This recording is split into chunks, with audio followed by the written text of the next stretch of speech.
I'm very happy to be here today at the ALA conference. Last year I spoke about cybersecurity and cloud at the regional conference in Boston. And today I'm here to talk about how law firms should leverage the cloud when we talk about the law firm of tomorrow.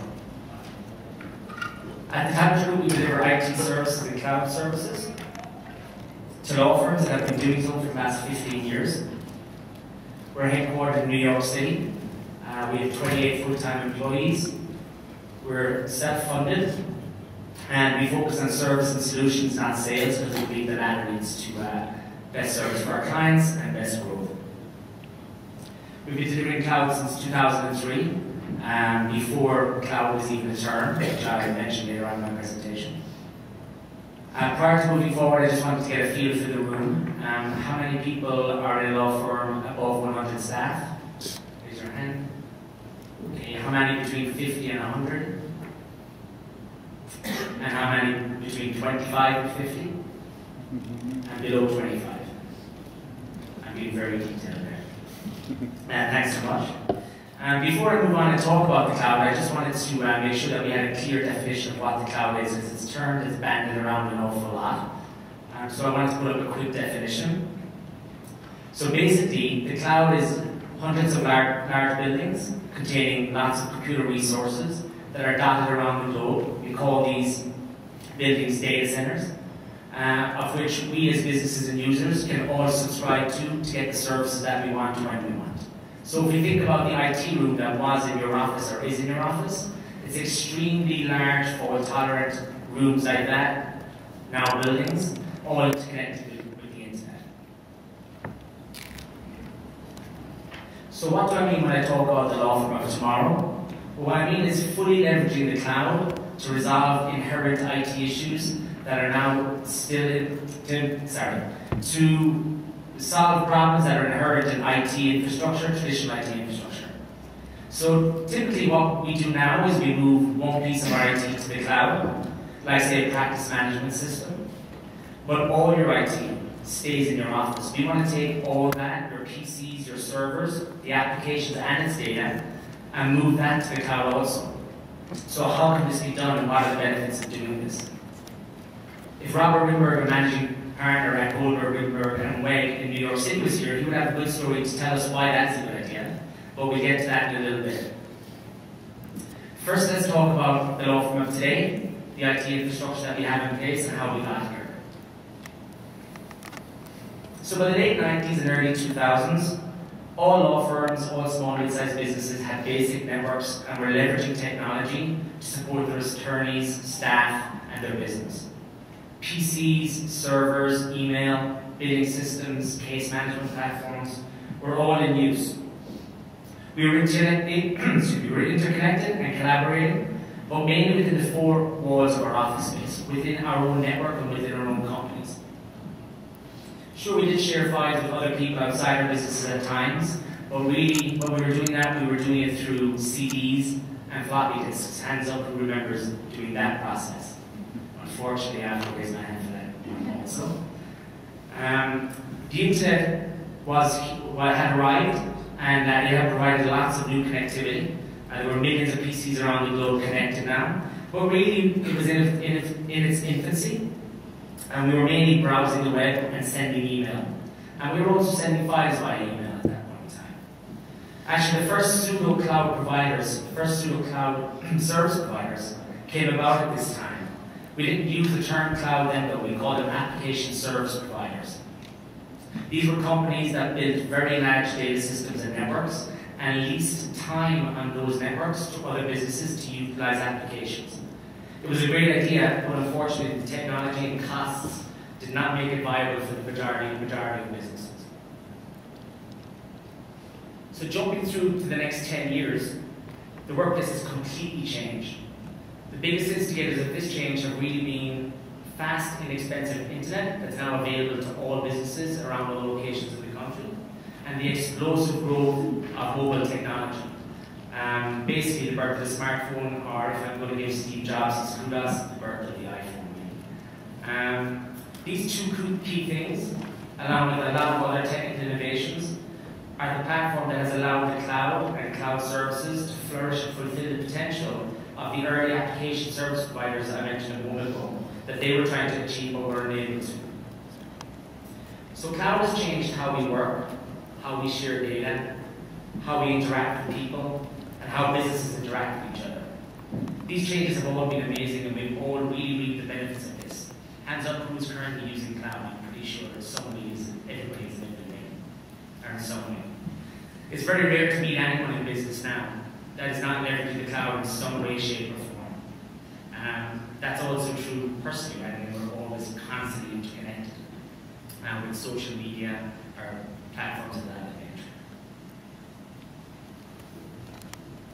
So for law firms, taking email and practice management platforms to the cloud has generally been the most common way of leveraging the cloud services. Others are listed here. Other ones would be file sharing. A lot of companies are using Dropbox, Ignite, Box.net, file sharing platforms of that nature, and taking their file systems out of their office space.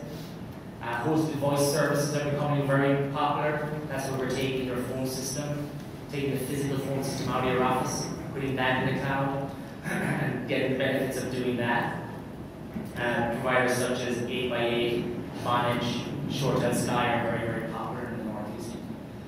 And finally, desktop as a service, which is something we'll get into in a few moments. So who here is using at least one of these and has reaped the rewards of doing so? Okay, so we have a fair amount of people leveraging cloud. So even though we were still using cloud, even though we were using cloud services, we still have a lot of IT offices in our IT systems in our offices.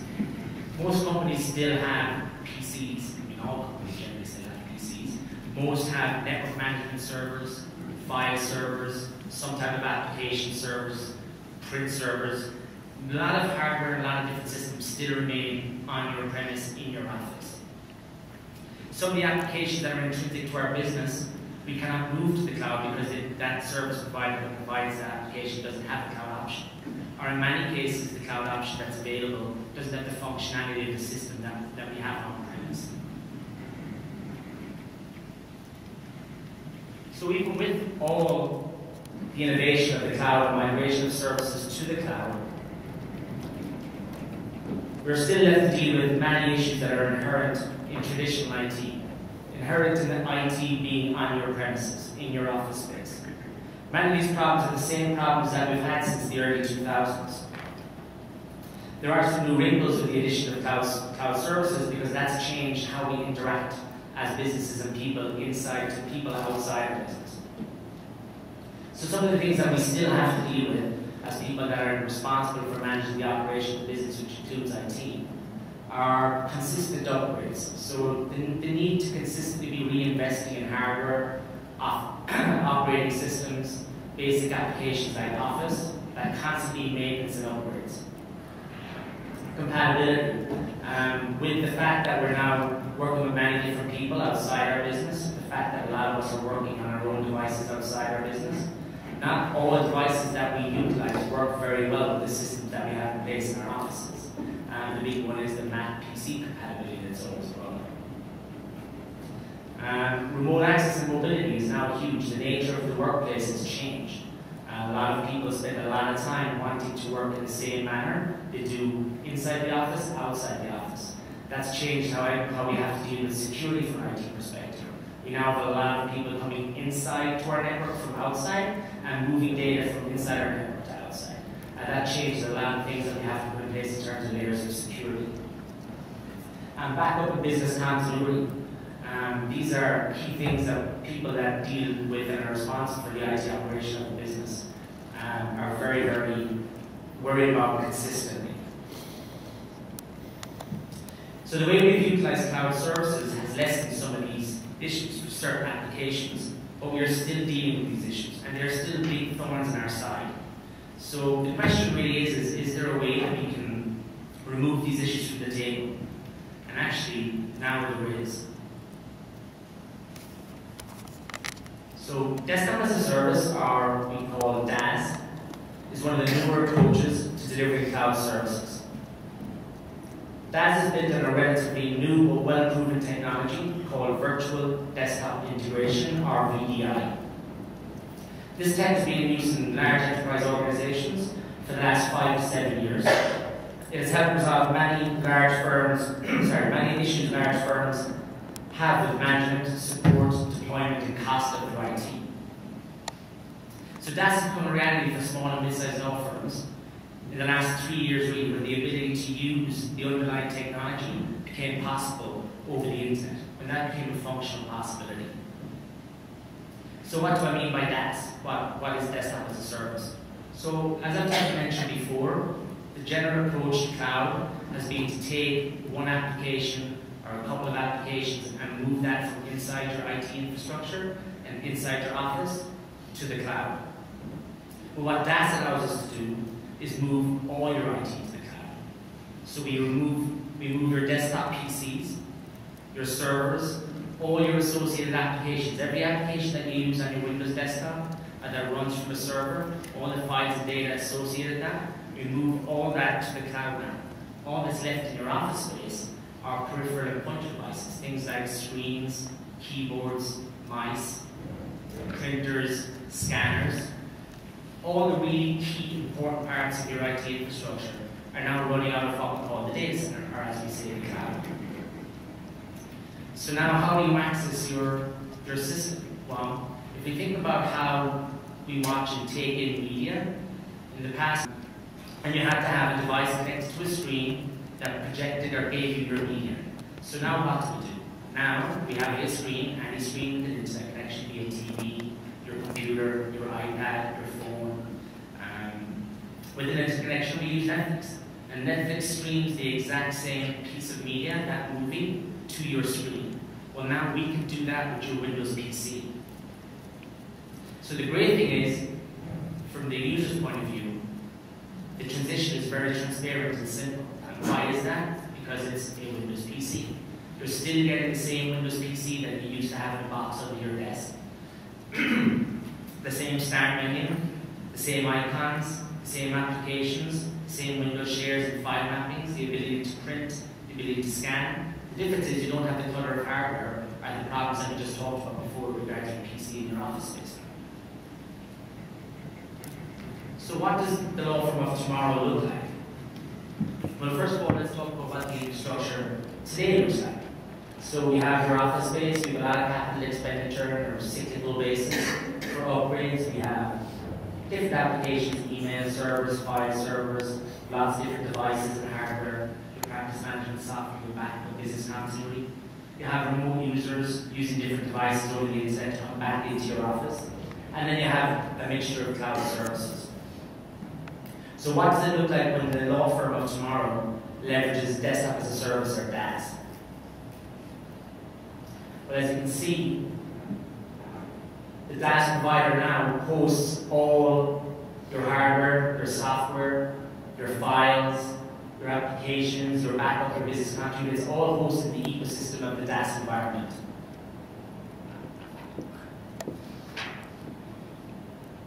So what are the benefits of doing this? Well, first, just by looking at the difference between the two slides, you can see one is simpler. So the first thing that DaaS does is it simplifies our IT environment. As every other thing in life, simplification means less complexity, and less complexity means less problems. So the hardware in your office, as we said, is now at a minimum. You don't have to think about investing forward for growth or for expansion. So scale is much, much easier. You're now truly only investing in cloud when you need those resources. While we're using one individual, say, practice management system in the cloud, and we're adding 5 people to our office space, we still need to now pay forward for 5 desktops, for instance. With desktop as a service, you don't need to do that. All your applications are in the cloud, you need 5 people, you spin up 5 new desktop as a service virtual environments for each of those individuals, and if 2 of them don't work out, you spin those down. So your costs are only on an ongoing basis, paying for the resources that you need. Most importantly, it takes away the big ticket items that I mentioned earlier. It takes them away from our responsibility and passes them to the desktop provider. May I, just so I understand it, back up a little bit. You're saying all you would need is the keyboard, the monitor, printers, and what else? So you need your internet connections, I should have mentioned. Sure. Sorry, that's a key piece. And the equipment to distribute that internet service around your office, which you inherently have anyway. And then that's it. Okay, so there's no more computer. The computer. No more PC on your desk. It's gone. And there's many other, when we think back to the inherent issues like, outages, system maintenance, upgrades, that now goes away. Even from an IT management standpoint, let's just say your PC crashes. Right now, that PC has to be rebuilt, and maybe even a card has to be replaced. That's not the case anymore with a virtual desktop or a desktop as a service environment. You literally roll back to a backup of the computer from yesterday, or actually half an hour ago.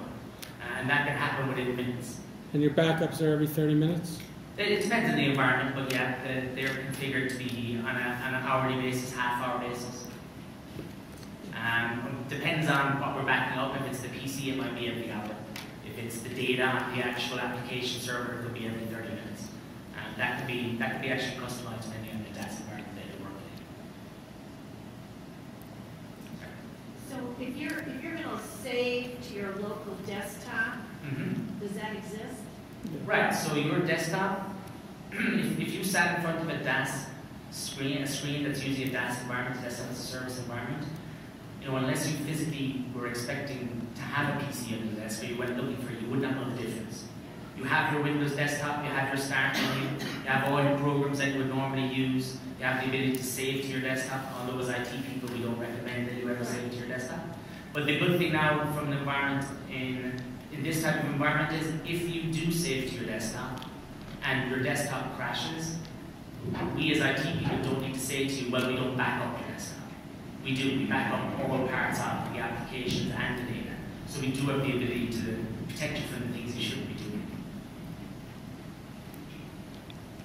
I actually will have a lot of time. I short my presentation, so I will only speak for 20 minutes. So I should have a good 10 minutes afterwards for questions if you want.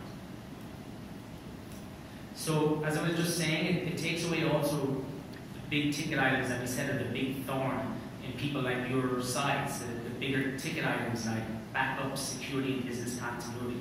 These are the things that everybody worries about when they're responsible for an operational environment, and IT is no different. Because it's inherent in the ecosystem that the DAS environment provider gives you. It also helps with compliance because of the fact that the technology that's in place in the DAS environment, in the data center, in the cloud, is built to a degree that no small or mid-sized business could really afford. And it ticks all the boxes that most compliance requirements require. Sorry. It also comes with the expertise, the necessary IT management support needed to support all your team and your business in this environment, inside and outside your office space. So as I said, mobile and remote access is now easier, but more importantly, it's much more functional. You are truly getting real remote access to all your systems. And why is that? If you're using the cloud, as we generally do now, you would, when you're outside the office, have easy access to your case management platform, your practice management system, but a lot of other things you cannot get to. So with a DAS environment, from any device, that could be an iPad, a tablet, a Droid tablet, a smartphone, your laptop, you have the exact same access to all applications and all file shares that you have when you're sitting at your desk. So it's truly functional and truly mobile and remote access. So when we, Tabush, 3 years ago, looked at VDI, we believed that we could build our own DAS platform. And based on our experience delivering IT services to law firms over the last 15 years, we believe we could back that with excellent IT management and services support. We will keep on partnering with our clients in the same way as we do now, but we will be smarter about how we deliver IT services in a more effective and efficient manner, and as I said, in a more functional manner for their end users. So we created our DAS platform called BoxTop and launched it in 2006. So earlier I mentioned Robert Wimber, managing partner of Goldberg, Wimber & Way. So one Tuesday afternoon, after a bit of Cold President's Day weekend, Robert walked into his office in downtown Manhattan in a Class A building on the 3rd floor. Apparently he heard a really strange sound and walked toward that sound. To his astonishment, he found that there was a burst pipe a few feet away from his IT closet, and the pipe had burst over the weekend, flooding a large portion of his office space. So Robert calmly made a couple of calls to get the cleanup started in his office space, hung up, walked out of his office outside the building, and contacted his partners and staff. Everybody was nice and calm when he told them about the issue, and it was business as usual. And why was this? That was because Robert's firm was prepared.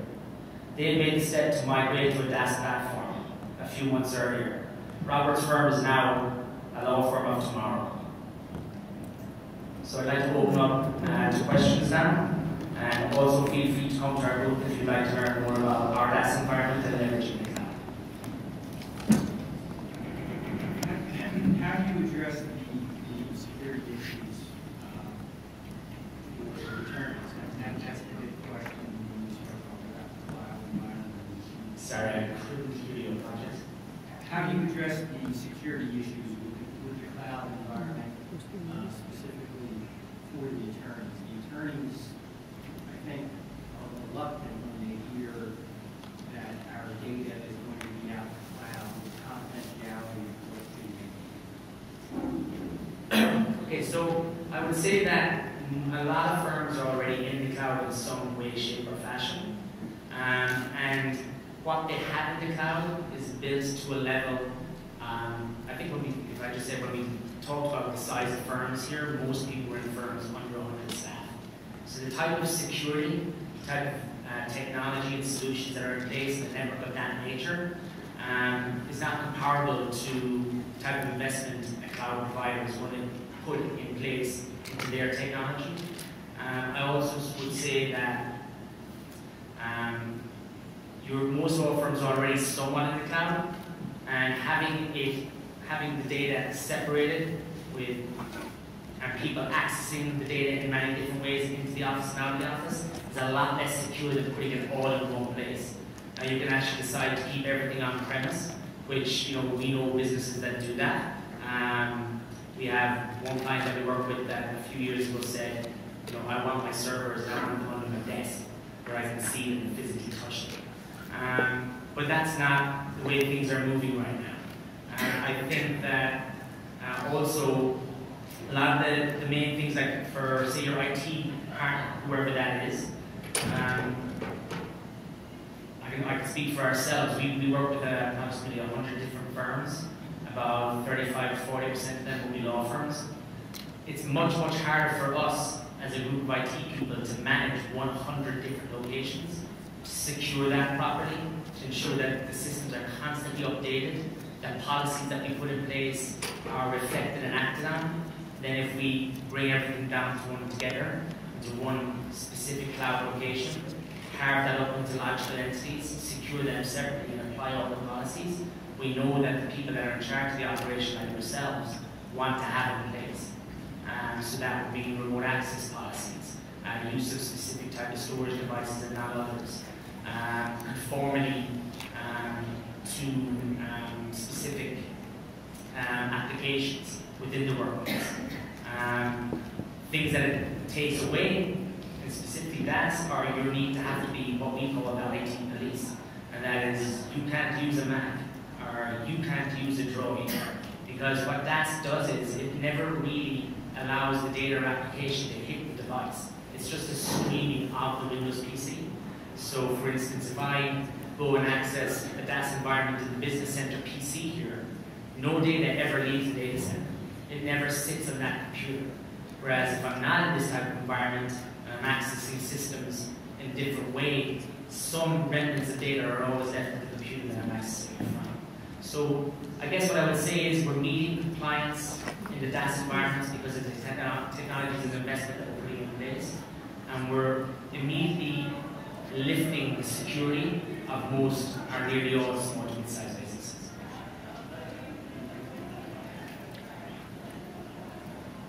Yes?